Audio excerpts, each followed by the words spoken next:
2014 est une année importante dans l'histoire de l'Ukraine.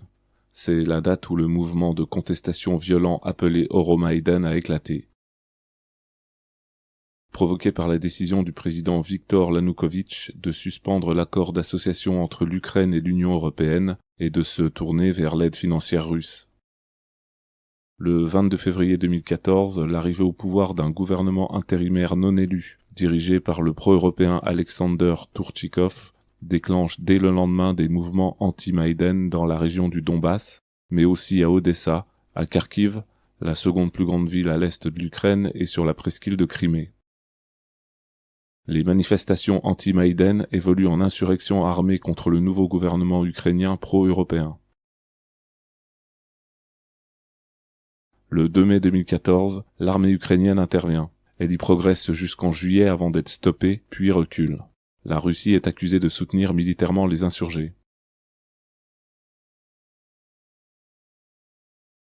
Cette insurrection armée devient séparatiste et deux entités non reconnues par l'ONU sont proclamées.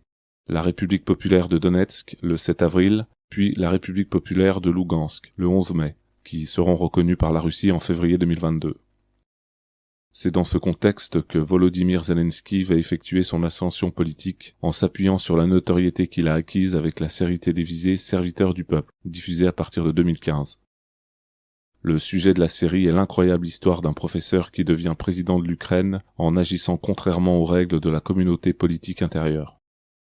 Volodymyr Zelensky y joue le rôle principal. La première saison a été suivie par près de 25 millions de téléspectateurs. La série est diffusée sur la deuxième plus grande chaîne d'Ukraine, Channel 1+1, et produite par la société de Zelensky, Studio Kvartal 95. La chaîne de télé 1+1 est contrôlée depuis 2010 par Igor Komolovsky, qui a pris une participation de 49% dans les opérations ukrainiennes de la Central European Media Enterprises, aussi appelée CME ou CETV. Pour plus d'informations sur CETV, voir la vidéo Zelensky et l'État profond, le lien est en description. Igor Komolovsky est un oligarque milliardaire israélo-chyprio-ukrainien né en 1963. C'est une des plus grandes fortunes d'Ukraine. Il a créé et finance des milices armées ukrainiennes qui se battent contre les séparatistes pro-russes dans le Donbass.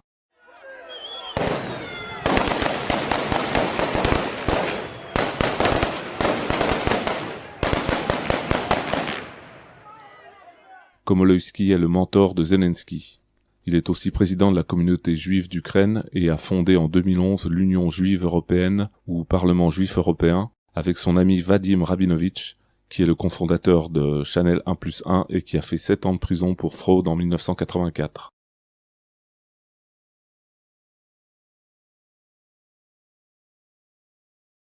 Kolomoïski, en plus des médias, contrôle plusieurs actifs dans divers secteurs en Ukraine, notamment l'industrie lourde, le pétrole et le gaz, les métaux ferreux, les produits chimiques, l'agriculture et le transport aérien. Il était gouverneur de la province de Dnipropetrovsk en 2014 et a été contraint de démissionner en 2015, quelques jours après que des hommes armés soupçonnés d'avoir agi sur ses ordres se soient emparés brièvement du siège de la compagnie pétrolière publique Ukhnafta, ce qui a suscité les craintes d'une confrontation majeure entre le gouverneur et l'État, selon la BBC.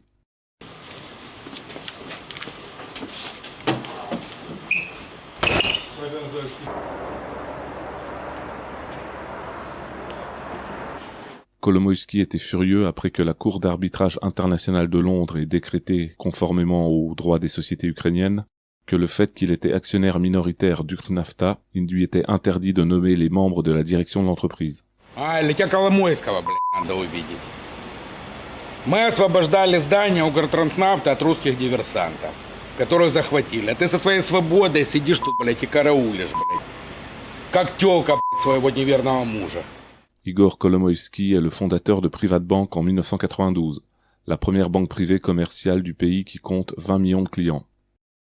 En 2014, Privatbank bénéficie d'1 milliard de dollars de recapitalisation de la part du FMI via la Banque nationale d'Ukraine, malgré les résultats des stress tests effectués pour le compte du FMI et les projections qui indiquaient que la banque ferait faillite en 2016. En 2016, le ministre des Finances ukrainien annonce un trou de 5,5 milliards de dollars dans les comptes de Privatbank. La banque est nationalisée en urgence et Kolomoïski perd le contrôle de Privatbank au profit de la gouverneure de la Banque nationale d'Ukraine, Valeria Gontareva, qui a été l'actrice principale de l'éviction de Komolovsky. Valeria Gontareva a été l'objet d'une campagne de harcèlement et s'est installée à Londres par précaution, où elle s'est fait renverser par une voiture alors qu'elle traversait la rue. La voiture de sa belle-fille a été incendiée à Kiev, des hommes masqués et armés ont fait irruption dans son appartement de Kiev et sa maison a été incendiée en septembre 2019. Le show télévisé Evening Quarter produit par Kvartal 95 se moquera de cet incendie lors d'une émission. Valeria Gontareva démissionnera de son poste de gouverneur de la Banque nationale sous la pression. La nationalisation de Privatbank coûtera 5,5 milliards aux contribuables et profitera au FMI qui accordera un prêt du même montant pour renflouer les caisses. En 2020, Privatbank porte plainte contre Kolomoïski pour fraude et blanchiment d'argent pour un montant de 10 milliards de dollars, en Angleterre, à Chypre, aux États-Unis et en Israël. La banque allègue que 97% de ses crédits aux entreprises ont été accordés à des sociétés liées à ses actionnaires et qu'aucun d'entre eux n'a été remboursé. Ainsi, 2,34 milliards de dollars ont été acheminés vers une société chypriote liée à Kolomoïski et ses associés, en tranches presque quotidiennes de 30 millions de dollars, sur une période de 4 mois en 2013. Privatbank et sa filiale en Lettonie a été utilisée pour transférer de l'argent de la compagnie gazière et pétrolière ukrainienne Bursima Holdings à Rosemont Seneca, une société appartenant au fils de Joe Biden, Hunter Biden. En 2021, Kolomoïski est interdit d'entrer sur le territoire américain pour acte de corruption, mais aussi parce qu'une enquête fédérale relève qu'il a blanchi de l'argent en investissant aux États-Unis dans l'immobilier et dans le secteur industriel.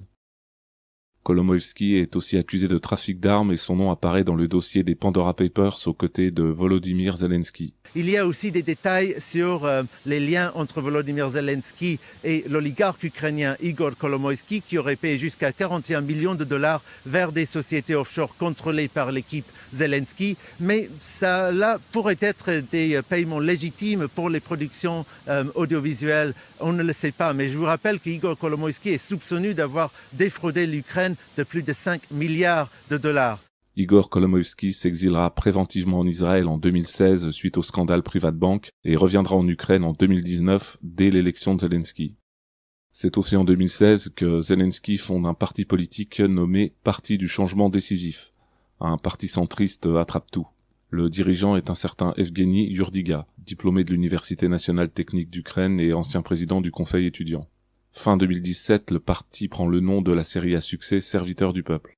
Le nouveau dirigeant est Ivan Bakanov, ami d'enfance de Zelensky, qui dirigeait également Studio Kvartal 95 depuis 2013. Le parti occupe gratuitement 4 mètres carrés des bureaux d'un cabinet d'avocats dans un immeuble d'affaires à Kiev.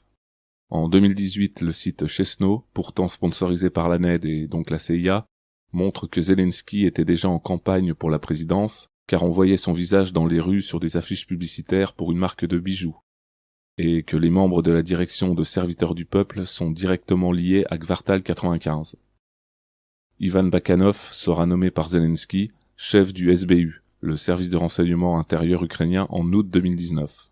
Bakanov apparaît dans les Pandora Papers en 2021 avec Zelensky pour avoir exploité un réseau de sociétés offshore dans les îles Vierges britanniques, à Chypre et au Belize.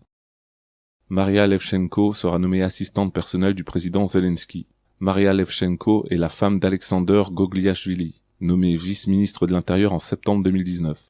Gogliashvili forcera un barrage de police à l'entrée de la région de Donetsk et sera démis de ses fonctions en décembre 2021.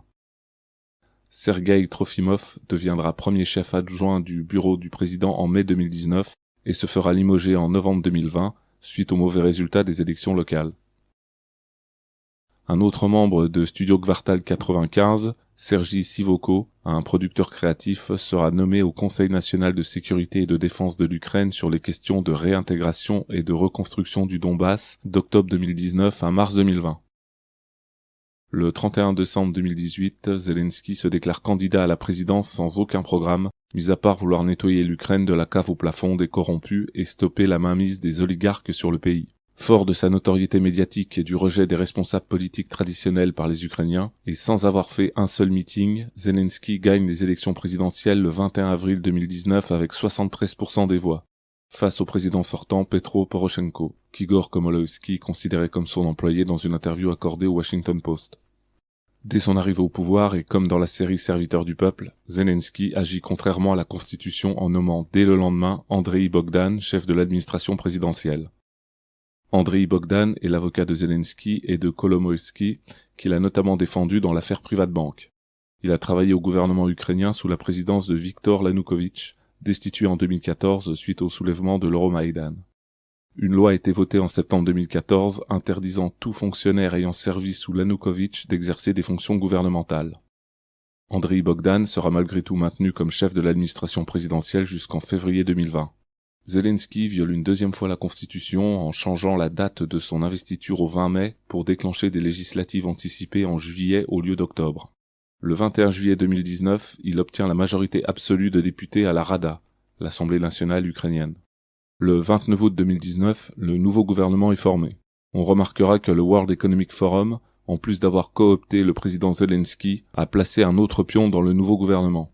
Mikhailo Fedorov, au poste de vice-premier ministre, ministre de la transformation digitale, domaine de prédilection de Klaus Schwab.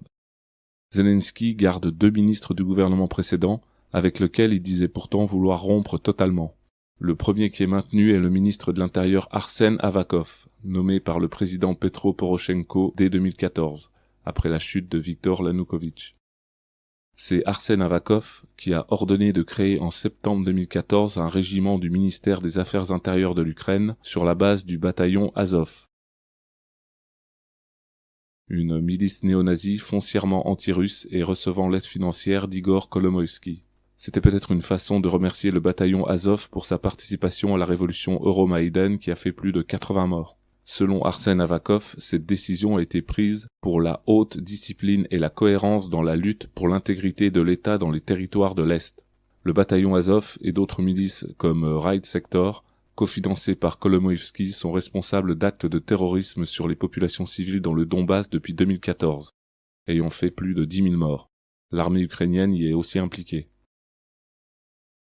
Arsen Avakov, considéré comme le numéro 2 du pays politiquement, est un des acteurs du conflit dans le Donbass au niveau du gouvernement ukrainien, et ce, dès le début, avec l'appui de Poroshenko, qui exprimait sa pensée sur la population du Donbass et le conflit en octobre 2014.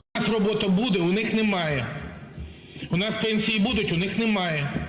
У нас піклування під людей, під пенсіонерів, під дітей буде, у них немає. У нас діти підуть до школи, до дитячих садків, у них вони будуть сидіти в підвалах, бо вони нічого не вміють робити. І так, і саме так ми виграємо цю війну. Zelensky, qui ambitionnait de mettre fin à la guerre meurtrière avec les séparatistes pro-russes dans l'Est, a menti en maintenant Avakov à son poste. Le 13 juillet 2021, Arsen Avakov démissionne du ministère de l'Intérieur. Des journaux biélorusses ont mis en évidence son implication dans la protection de l'auteur de l'attentat à la voiture piégée en 2016, tuant le journaliste Pavel Chemeret. Arsen Avakov a été remplacé par Denis Monastyrsky, un avocat élu député en 2019 sous l'étiquette « serviteur du peuple » sans aucune expérience politique. Il semblerait qu'Avakov et Kolomoïski aient gardé le contrôle du ministère de l'Intérieur en y plaçant une de leurs marionnettes.